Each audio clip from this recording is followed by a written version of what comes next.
You ever think about, like, when you really feel understood?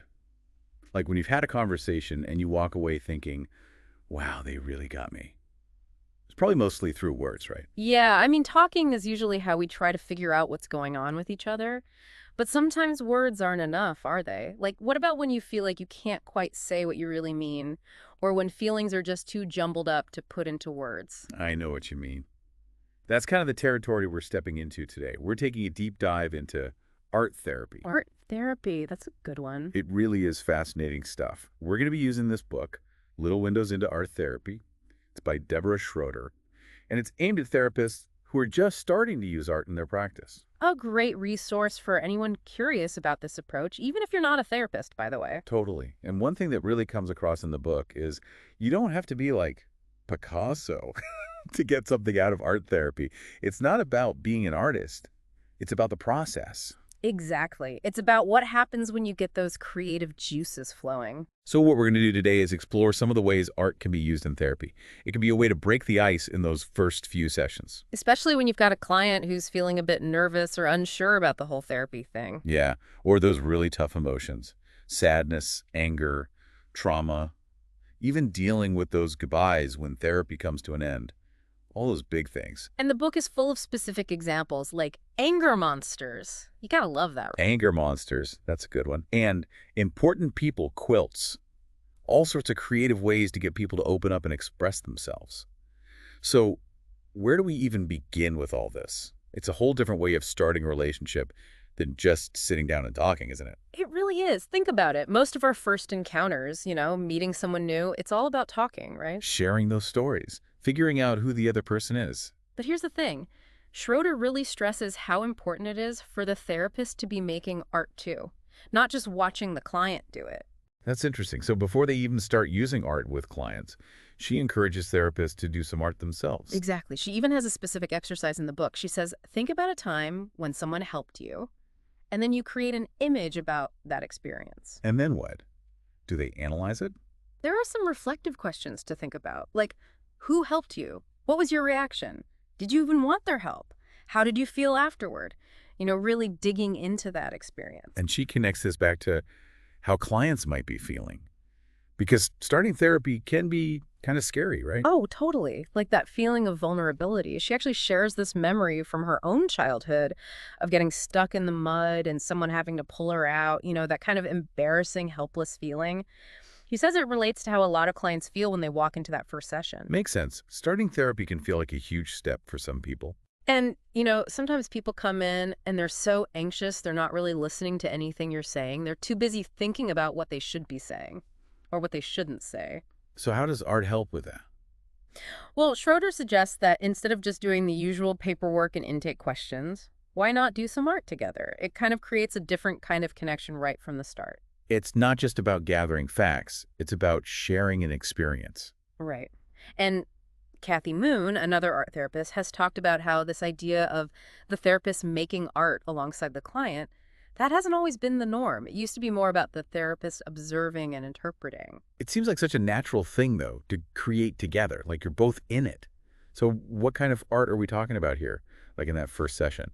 Schroeder talks about this getting to know you activity. Both the therapist and the client create an image that tells something about themselves, right there, in the moment. I like that. No pressure to have some deep meaning, just a glimpse into who you are. Exactly. And the book has this great story. The therapist was trying to draw a rabbit, and it ended up looking more like, I don't know, a cat with super long ears. The kid just cracked up laughing. That's awesome. It reminds me of when, well, never mind. So it sounds like there's really no wrong answer in art therapy. Nope. All images are welcome. And that can be really reassuring, especially for adults who might be thinking, oh, I'm not artistic. I can totally relate to that. But it's not about creating a masterpiece, right? Right. It's about what comes up during the process. And just that willingness to try can be a big step. And what about families? Those first family therapy sessions can be a bit intense, right? Like everyone's on edge. Oh, for sure. So many unspoken dynamics. Does Schroeder talk about using art with families too? Absolutely. She says that getting everyone to create an image, like right off the bat, can help to diffuse that tension. You shift the focus from the presenting problem to the individuals. So it's less about you did this and you did that, and more about just seeing each person as they are. Exactly. Each person gets a chance to express something about themselves visually. And I imagine it gives the therapist a lot of information about the family dynamic, too. Oh, yeah, tons. Like who takes charge, who hangs back, how they interact with each other while they're creating. It's all valuable stuff. So at the end of that first session, is there anything important to keep in mind? Well, the client gets to decide what happens to their artwork. They can take it home, or the therapist can hold on to it for them, especially if it's something that feels really personal or maybe even disturbing, just offering that safe space. And then it's always good to validate the client's experience no matter what they created, just to let them know it was meaningful and that this is just the beginning. This whole exploration through art is going to continue. And it doesn't have to stop when they leave the office, right? Not at all. It's great to encourage clients to keep making art during the week, like keeping a visual journal, or even just playing around with different materials. Yeah, like those worry dolls. Remember those? The little dolls you tell your worries to. I used to love those. Right. So we've built some connection, we've started the conversation, but where do we go from there? How do you actually start working on issues? Like, do you come up with a treatment plan? That's where things start getting really interesting. Part 2 of the book is all about the path to the issue. And Schroder talks about these things called visual timelines. Timelines. How does that work? It's a way for the client to tell their life story through images, but it goes deeper than just a list of dates and events. Like those intake forms. Exactly. The timeline is more about how the client sees their own life unfolding, the connections they make, the things that stand out to them. So do they draw like a literal timeline with dates and everything? There are a couple of ways to do it. One is on a long strip of paper. The client places images along the paper to show how things happened in order. So it could be a drawing of a baby, then a house, then a graduation cap, like that. Exactly. Or it could be more abstract, colors representing different emotions or shapes that have meaning for the client. And what about the other way? The other way is to create separate images for different events and then arrange them in order, like puzzle pieces of their life. And she encourages people listening, like our audience, to try making their own timelines. I'm definitely going to give that a go. It is pretty fascinating. And what often happens is, as people are making these timelines, they don't need much prompting to start talking. The images just bring up memories and feelings. I bet. Like if you see a dark cloud over a certain year, you're going to want to know what that's about, right? Right. And what's often surprising is how many difficult things come up. Just seeing that visually, it can be really powerful. And it can also help normalize those feelings, like, yeah, life has been tough. But it's not just about the bad stuff. Timelines can also highlight the good stuff. The relationships, the achievements, those moments of strength. Exactly. Things they might not have thought to mention if you just asked them to talk about their life. Now imagine using timelines in family therapy. Each person makes their own. Can you imagine the differences?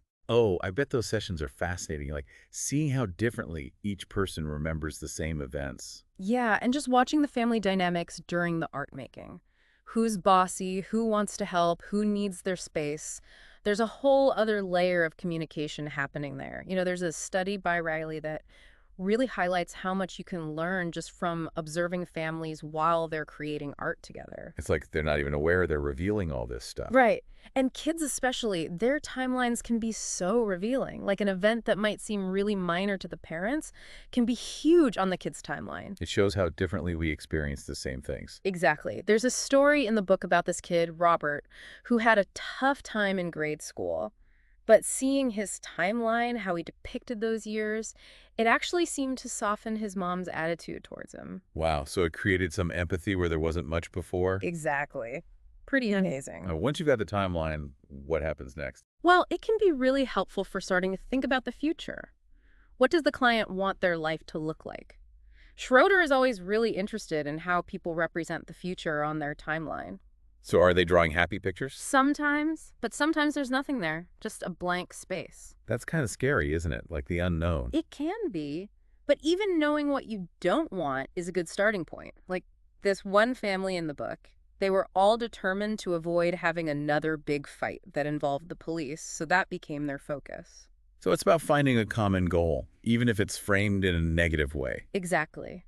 And there's another exercise in the book that's really great for families. It's called the kingdom exercise. Kingdom.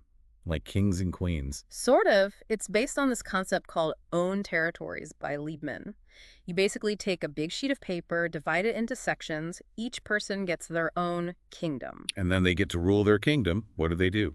They can draw anything they want in their space, and then they have the option of creating connections between kingdoms, pathways, bridges, whatever. So it's about boundaries and relationships. Exactly. And it's really revealing. Some people build these huge walls around their kingdoms, others leave their borders wide open.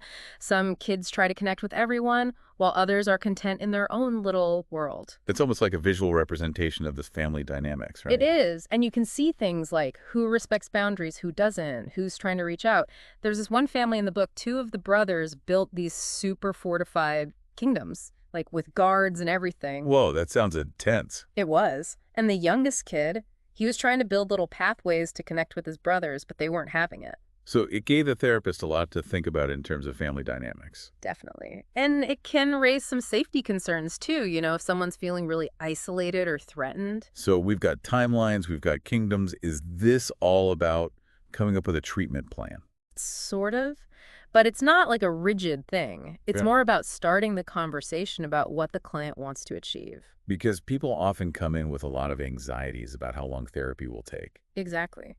So it can be helpful to talk about how they'll know when the work is done, like what will be different. And one way to do that is with this thing called a crystal ball. Right. Yeah. A big circle, like a crystal ball. Mm-hmm.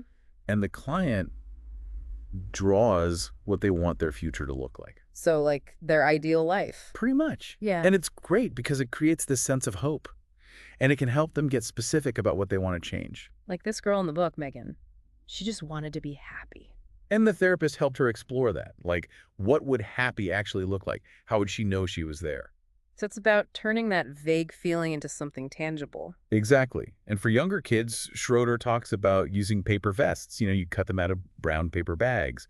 And the kids can decorate them to represent how they want to feel or different parts of themselves. Oh, like those paper bag puppets we used to make. So cute. Right. This little girl, Carrie, she decorated her vest with sparkly things and pictures of kids playing to represent feeling less worried. And a little boy named Andy covered his vest with candy wrappers and skateboard pictures. It was a way for him to talk about his brother, who he missed a lot. So we've talked about building a connection, getting a sense of direction. But what about those clients who are just not into therapy? The ones who are there because they have to be. Ah, yes. Getting to know the reluctant client. That's part 3. And Schroder talks about 3 main types of reluctance. Okay, let's break those down. Who are these reluctant clients? The first type is the ambivalent one. They might be physically present, but mentally they're checking out. Like they're already planning their escape route. Yeah, pretty much. But often there's something deeper going on, like maybe they're having panic attacks or constant headaches. And those physical symptoms can be a clue that it's time to face whatever they've been avoiding. Interesting. So how do you get through to someone like that? One technique Schroder suggests is the inside-outside circle. Sometimes it's called a mandala. A mandala, those are cool. Right. Like those intricate designs. Right. But in this case, the client draws a circle. And inside the circle, they represent what's going on in their head, their inner world. And outside the circle, they depict their external world, their life circumstances. So it's a way of separating internal and external pressures. Exactly. And the act of creating that visual representation can help them start to understand what's weighing them down. Like this one client, Diane, a high-powered businesswoman, she filled the inside of her circle with all these words representing her responsibilities, and just seeing that visual representation, it kind of broke her down. She started crying. I can see how that would happen. It's like all that pressure becomes visible. Exactly. And with mandalas, there's so much to observe, like the boundary of the circle, the colors they use, the types of lines, what they choose to depict. Like a visual language. It is. Okay, so that's the ambivalent client. The second type of reluctance is the one who's been brought to therapy by someone else. Like a kid whose parents are making them go. Exactly. And that can be a tough situation, especially for teens, right? Oh, yeah. They are not going to be happy about being forced into therapy. So, empathy is key. With little kids, it might be as simple as offering them art supplies. Or the therapist just starting to make some art themselves, sparking that curiosity. And isn't it Virginia Satie who talks about sharing your humanness as a therapist? Mm-hmm. Like letting them see you as a person? Right. With teens, it can be helpful to acknowledge that, yeah, this probably sucks, like you'd rather be anywhere else. But then gently offer them the chance to create, even if they just want to watch it first. So it's about meeting them where they're at. Exactly. And then there's the third type of reluctance, the court-ordered client. Oh, those are the ones who are really resistant. Right, you'd think so. But Schroeder actually says some of the most rewarding work she's done has been with court-ordered families. Really? Mhm. Why is that? Well, the stakes are often really high, like keeping the kids in the home, so there's this real sense of urgency. And one technique she uses is something called the family game directive. Sounds fun, like Monopoly or something. It can be. It starts with the blank game board, and the family gets to fill in the squares with images and instructions that relate to their life together, like go back to the time we went camping and had that huge argument, or lose a turn if you yell at mom. I love that. Yeah. It's like turning their family dynamics into a game. It is. And then in the next session, they play the game. And it can be a really gentle way to get them talking and interacting. So it's less threatening than just sitting down and having a serious discussion. Right. It takes the pressure off. And it's different with court-ordered individuals because there's not that same level of concern from another family member. It's usually more about the individual's own choices and behaviors. So how do you approach that kind of resistance? Well, honesty is key. You have to be upfront about why you're both there, what your role is, and what they can expect. And confidentiality is super important to address. And one directive that can be helpful is the inside-outside box. What's that? Do they get to decorate a box? They do. The outside of the box represents their public self, how they present themselves to the world. Yeah, And the inside is their private self, all the stuff they might be keeping hidden. I like that. It's kind of like those masks we talked about earlier. It is. And the client never has to open the box and show the inside to the therapist. It's about giving them that sense of control. It's about respecting their boundaries. Exactly. The big takeaway with reluctant clients is to see resistance as a natural response. They're probably feeling overwhelmed, maybe even scared. And as the therapist, you have to be honest about your own agenda, why you think therapy is important. But ultimately, you have to trust that the client knows themselves best. And sometimes that knowledge comes out through the art, even when they're struggling to put it into words. This is so fascinating. I'm learning so much. And it makes me think about all those barriers that people face when trying to access therapy. Like, what if you can't get to an office? That's a really important point. And that's exactly what part 4 of the book tackles. It's called Welcome to the Living Room. We're moving therapy into the client's home. Okay, so now the therapist is going into the client space. Mm-hmm. I bet that presents a whole new set of challenges. Oh, for sure. The book starts with this hilarious story about this therapist going to this family's home for the first time. And the place is chaos. The kids are arguing, there's a hyperactive dog running around, and the mom is just trying to hold it all together. It's like a sitcom. It does, but it highlights that reality of in-home therapy. You're walking into their world on their turf. But isn't in-home therapy becoming more common these days? It is, for a lot of reasons. Some people can't afford transportation, or they have childcare issues, or health problems that make it hard to leave the house. Some folks have really demanding work schedules, or maybe there just aren't enough therapists in their area. And for some families, maybe they just don't want to bring their problems outside the home. Yeah, there can be some shame or stigma attached to therapy. And being in their home, the therapist can get a much clearer picture of the family's environment, how they live, how they interact. But it's important to remember that in-home therapy isn't always what the client wants. It can feel intrusive having someone come into their personal space like that. Right. And now the therapist is both a guest and a therapist. That must be tricky to navigate. Totally. Building rapport is crucial. And the book talks about the importance of setting boundaries, like sticking to appointment times, making sure there are no interruptions, turning off the TV, things like that. It's like you're setting ground rules, even though you're in their space. Right. And this kind of blurs the lines a bit. It's more intimate because you're seeing their personal life up close, but it still has to be professional. And Schroeder says that intimacy develops faster in this setting. She does, which makes sense. You're not just talking about their life, you're seeing it firsthand. And even the art takes on a different meaning. Like, imagine doing a family timeline in their home, surrounded by photos and memories. Oh, I bet that adds a whole other layer of emotion to it. Definitely. But it also brings up challenges, like confidentiality. How do you make sure things stay private when there are other people around? And what about the therapist's own boundaries? It must be hard to stay objective when you're in someone's home, seeing their personal life up close. Schroeder talks about that. Sometimes she felt more like a friend than a therapist. Like this one time, she ended up having coffee with a mom on the porch after a session. So it's a balancing act. It really is. And the therapist has to be extra careful about safety. You're alone in their home. What if something happens? She talks about always carrying a cell phone and trusting your gut if something feels off. She even had this funny story about the neighbors thinking she was a drug dealer because she was going to this one house so often. Oh no, that's awful. It's wild, right? But despite all the challenges, she really believes in the power of in-home therapy. It can create some really special moment of connection, families making art together in their own space. It sounds like a really intimate and rewarding way to work. So let's say we've got a good foundation built. The client's comfortable, they're trusting the process. How do we move into deeper work? Okay, so now we're getting to the heart of it. Part 5 is about deepening the relationship. And Schroeder talks about how sometimes you need to revisit things you explored earlier. Like going back to those timelines or something. Exactly. She uses the example of this client, Barbara, who had drawn a tiger on her timeline to represent a conflict with her sister. A tiger, huh? That's pretty fierce. It was. And later in therapy, Barbara was having trouble with a coworker, and they realized that those feelings of competition and anger, they were connected back to that earlier conflict with her sister. So the old stuff can resurface in new ways. Totally. And this is especially true when you're exploring family dynamics. That's where a lot of those deep-seated patterns come from. But you need a lot of trust to dig into that stuff. Makes sense. It can feel risky to talk about family, right? Like you're betraying some unspoken code. For sure. And that's why Schroeder talks about the important people quilt. A quilt, like a real one you sew together. It's kind of like that. The client makes these little squares, one for each person who's important in their life. So it could be family, friends, anyone. Exactly. And then they arrange those squares into a bigger quilt.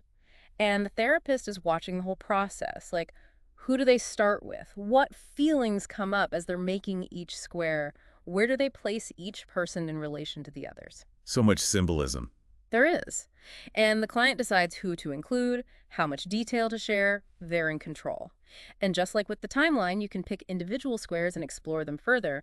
Or you can use the quilt as a jumping-off point for creating a genogram. A genogram. Isn't that a family tree? It is. But with the genogram, you add images. So it's like this visual representation of family history and patterns. I love that. And what's the therapist doing during all this? Observing, listening, noticing those little nonverbal cues. And as trust builds, clients often start sharing their fears. That's a good sign that they're ready to go deeper. And to explore those feelings, Schroeder suggests the current emotional landscape. A landscape, like a painting. It could be a painting, a collage, anything. The client creates an image that represents how their life feels right now. That's another one I want to try. I'm getting all these ideas. Me too. And the book has this great story about a client named Patrick. He made this really stark landscape, just a blank rock wall. And at first, the therapist thought it represented emptiness and isolation.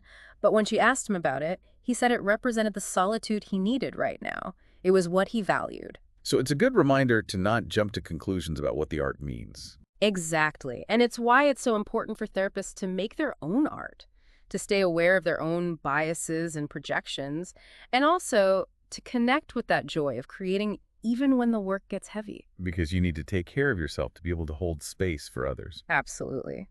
And another way to deepen the work is to ask clients about joy. What brings them joy? What did they used to enjoy? Because sometimes those things get lost along the way. Especially when people are struggling, they forget about the things that make them happy. Exactly. And the art can be really revealing. Sometimes the images of joy are tiny, almost hidden, and that can be a clue that something needs attention. So it's not just about expressing the negative stuff. Right. It's about getting a whole picture. Okay, so we've talked about trust, relationships, fear.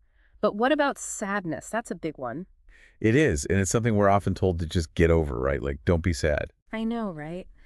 But sadness is a natural part of life, and it needs space to be expressed. And that's what part 6 is about, exploring and containing sadness. Schroeder starts by talking about her own relationship with tears.